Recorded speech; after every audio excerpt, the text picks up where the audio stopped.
How does the most famous woman on Earth, the star whose name alone could fill theaters and stop cameras, get blacklisted by the very dream factory she made sparkle? And why would Hollywood, after turning her into its brightest star, suddenly slam the gates shut? To the industry, she was difficult, unstable, unreliable. In truth, Marilyn exposed the fragility of a system built on controlling women, and Hollywood never forgave her. Before Marilyn Monroe was a global sensation, she was Norma Jean Mortensen, a little girl who grew up in foster homes, shuffled between relatives, and dreamed of something bigger than the broken pieces of her childhood. Hollywood likes to paint her as a ready-made goddess, but the truth was far less glamorous. She didn't inherit privilege. She built herself out of sheer willpower, charm, and an instinct for survival. As a teenager, Norma Jean was married off young.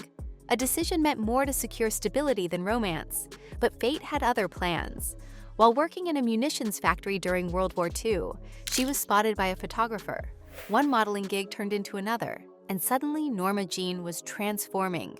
By the late 1940s, she signed her first contract. Hollywood didn't just discover Marilyn Monroe, it manufactured her like so many other stars at that time. With her brunette curls and wholesome, shy smile, when she signed her first film contract in 1946. The studios had something different in mind. They saw potential, but not in Norma Jean as she was. She was told to bleach her hair, change her voice, and most importantly, change her name to Marilyn Monroe. A name that sounded like champagne bubbles and movie lights, designed to roll off the tongue and stick in the public imagination. Marilyn Monroe as Angela, the easy-living, green-eyed blonde. Haven't you bothered me enough, you big banana head? But she was cast in background roles and bit parts, often as a secretary, a waitress, or the extra who walked by just long enough to flash a smile. But even in those blink-and-you-miss-it moments, audiences noticed her. Marilyn studied the game carefully. She wasn't just content to be pretty. She was reinventing herself with every audition, every screen test, every studio photograph. What others dismissed as ambition, she treated as survival. Hollywood wanted a bombshell. She gave them the perfected one. I thought she was the most enchanting thing I'd ever met in my life. And it was impossible then, when she was like that.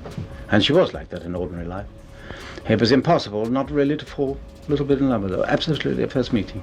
By the early 50s, Marilyn wasn't just acting in films. She was the reason people bought tickets.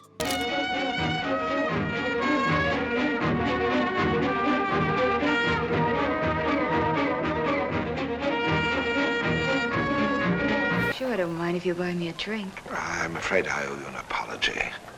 Apology for what? For allowing you to think that I might buy you a drink. Plenty of Marilyn Monroe for spice, and someone to see that things shape up properly. Scientifically, of course. I've done a lot of experimenting with this kind of thing.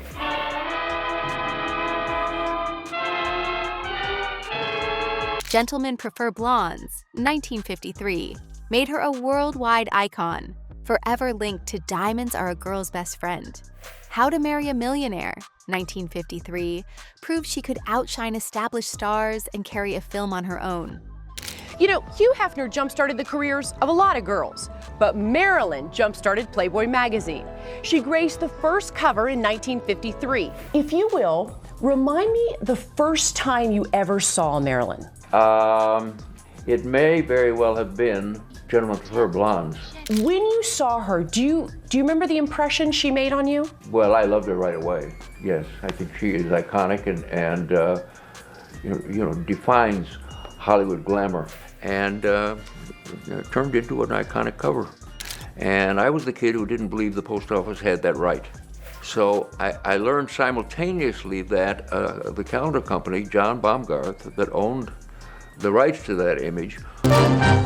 Marilyn Monroe arrives in Korea to tour the front lines for 4 days. Officers estimate that she plays to about 60,000 men in her first 2 days in Korea.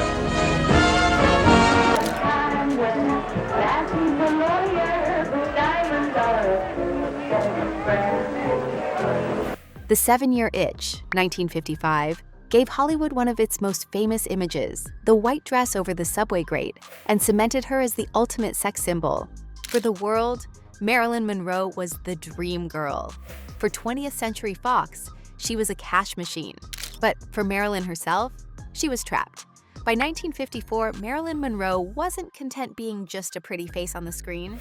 The studios could make her famous, yes, but they could also dictate every line she spoke, every costume she wore, and every role she played. Tired of being boxed into the blonde bombshell mold, Marilyn decided it was time to rewrite the rules of Hollywood entirely. But with Bus Stop, 1956, she finally broke typecasting, delivering her first serious acting role and winning over skeptical critics. She founded Marilyn Monroe Productions, and not just as a figurehead. She took a 51% majority ownership stake, giving her unprecedented control over the films she starred in. For the 1950s, this was nothing short of revolutionary. No other actress had ever wielded that kind of power, and Hollywood executives were equal parts impressed and terrified. Well, it's not that I object to doing musicals or comedies. In fact, I rather enjoy it. But I would like to do also dramatic parts too. With her own production company, Marilyn had leveraged her new clout in her Fox renegotiation. She secured $100,000 per film, a huge sum for an actress, and even more shocking, approval over directors and scripts.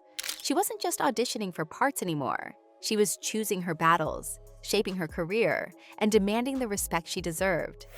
Studios had always controlled every detail, from costumes to casting. Now, the Golden Girl of Hollywood was telling them what she wanted. Executives were unsettled, but power came at a price. Studios like 20th Century Fox, which had once adored her as their golden cash cow, now viewed her as a threat. Her independence challenged the very system that thrived on controlling young actresses, and whispers of rebellion began circulating in every corner of Hollywood. The Prince and the Showgirl, 1957, marked another breakthrough. It was her first project under Marilyn Monroe Productions. They'd built an empire on managing stars, keeping them in line, and churning out hits. Marilyn's bold move threatened the system. Other actresses might see what she had done and start demanding the same freedom. Suddenly, the blonde bombshell wasn't just selling tickets. She was rewriting the rules. Hollywood had a problem. The star they thought they owned was now running the show. Just when Marilyn was starting to show Hollywood who really held the power, her personal life added another layer of drama.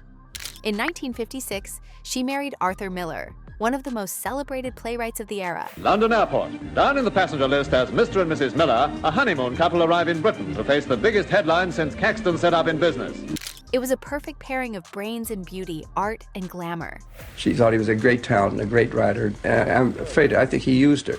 The way he announced their engagement was rather bizarre. He announced it to the press in Washington when he was up there for the House Un-American Affairs Committee, then telephoned her in New York and told her what he'd done. But Miller came with baggage. His political involvement and scrutiny by the House Un-American Activities Committee, HUAC. Suddenly, Marilyn wasn't just a studio problem. She was a potential political one. The FBI began monitoring her, suspicious of her associations, and whispers about dangerous connections spread through Hollywood like wildfire. The glamorous laughing blonde who sold out theaters overnight was now tainted with controversy she hadn't asked for, a star under the shadow of suspicion. Hollywood executives started to panic. A studio didn't just want a profitable actress, it wanted a safe one, someone the press could control. And with Miller, Marilyn had inadvertently made herself untouchable in the wrong way. Good night, sugar. Good night, honey. There's one thing sure, boy never met girl like this before. Finally, The Misfits, 1961, was both her last completed film and her most personal. Written by Arthur Miller, it blurred the line between performance and reality, capturing her loneliness and fragility on screen. After her split from Arthur Miller, the whispers started. Late-night calls with JFK, secret meetings with Robert Kennedy. Suddenly, the blonde bombshell wasn't just Hollywood's problem. She was the White House's problem, too. The press turned it into juicy headlines, but for the studios, it was another disaster waiting to happen. No one wanted their biggest star tangled up in presidential scandals. Her marriage, her affairs, her intellect, her assertiveness, it all became ammunition in the studio's narrative. To the men running the system, she was no longer just a box office machine. she was a risk they couldn't fully manage. And I found out the reason for this later. She was always late. Always late. Sometimes 4 hours late. Now that obviously isn't just being naughty. That's obviously something that's a sort of something chronic. I mean, that's a problem. Rather bad-tempered, and people used to get rather frightened of her after a bit. I used to get rather frightened. As if the political cloud wasn't heavy enough, Marilyn's body waged its own war against her. Behind the diamonds, red lips, and flashing cameras, she battled endometriosis, a condition that left her in chronic pain. Her dreams of motherhood were shattered by multiple miscarriages during her marriage, each loss leaving her more fragile than the last. To keep going, she turned to barbiturates, a common Hollywood fix-it pill at the time. At first, they dulled the pain and helped her sleep, but slowly they began to control her, leaving her drowsy, late to sets, or sometimes unable to work at all. For studios obsessed with tight shooting schedules and million-dollar productions, this was catastrophic. Marilyn wasn't seen as a woman in pain. She was branded unreliable. Worse, the insurers who backed film productions began balking at her name. To them, she wasn't a star. She was a financial liability. And in the studio system, where money and control reigned supreme, that label was almost as damning as the word difficult. The very struggles that made Marilyn human, the kind every woman could relate to, were the ones Hollywood used to strip away her power. The one that was in the Misfits was not tremulous, but trembling, an addict. She became dependent on drugs to go to sleep.